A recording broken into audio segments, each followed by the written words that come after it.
నష్టపోయిన రైతులను వెంటనే ఆదుకోవాలి.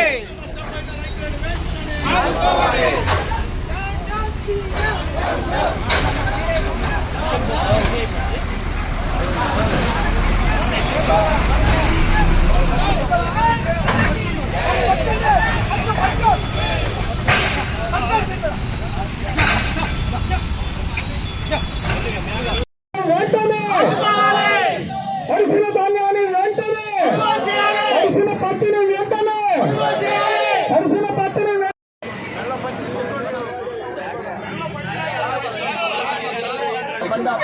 బండి ఆపు బండి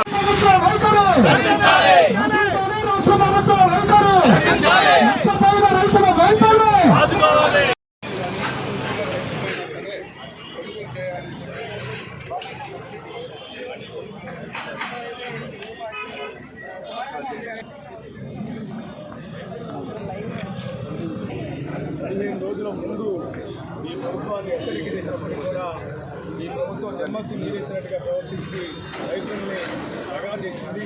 ఇవాళ లక్షలాది ఎకరాలు నీట మునిగిపోయినా కూడా వాటికి తుఫాన్ హెచ్చరికలు చేస్తే 15 రోజుల పాటు నిమ్మకు నీరెత్తినట్టుగా ఈ ప్రభుత్వం ఊరుకున్నాక పంటలు వేలాది ఎకరాల్లో వరి కోత కోయడం జరిగింది.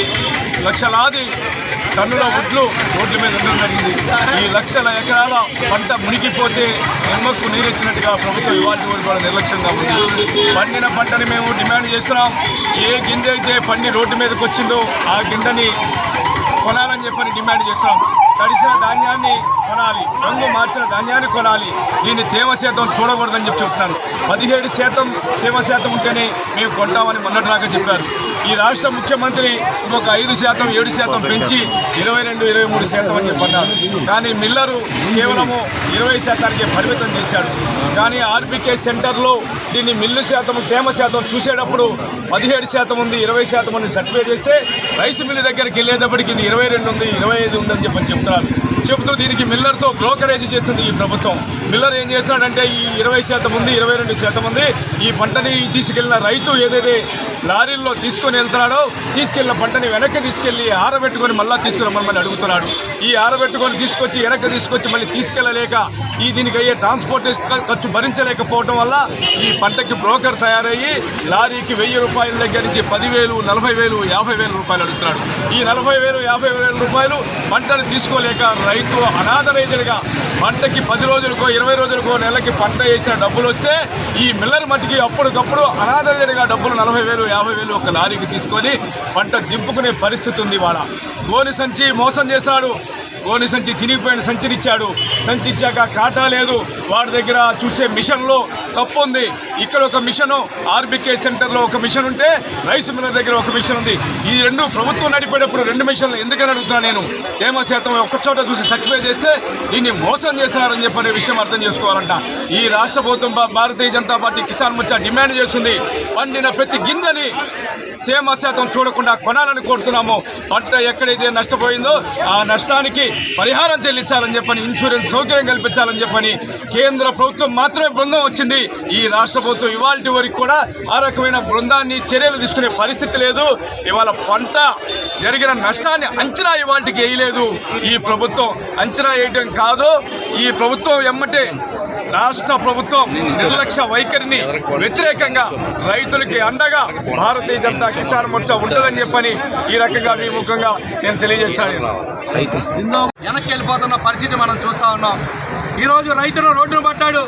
దేశానికి వెన్నెముక్క, రాష్ట్రానికి వెన్నెముక్క రైతు అని మనం పదే చెప్తూ ఉంటాం. పిల్లలకు కూడా చెప్తూ ఉంటాం.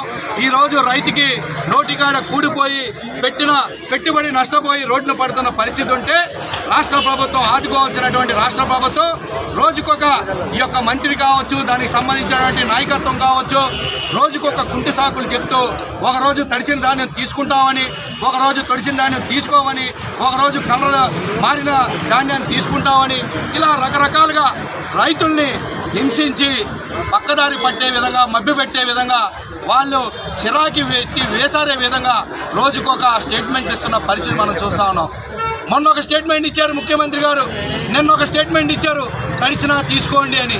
కానీ ఈరోజు ఆ యొక్క కేంద్రాల దగ్గరికి వెళ్తుంటే అధికారులు స్పందిస్తున్న పరిస్థితి లేవు. గతంలో వర్షాకారణంగా అనేక మంది రైతులు రోడ్డును పడిన పరిస్థితి ఉంది. మళ్ళీ ఈ విధంగా తుఫాను కారణం వలన రోడ్డును పడుతున్న పరిస్థితి మనం చూస్తూ ఉన్నాం.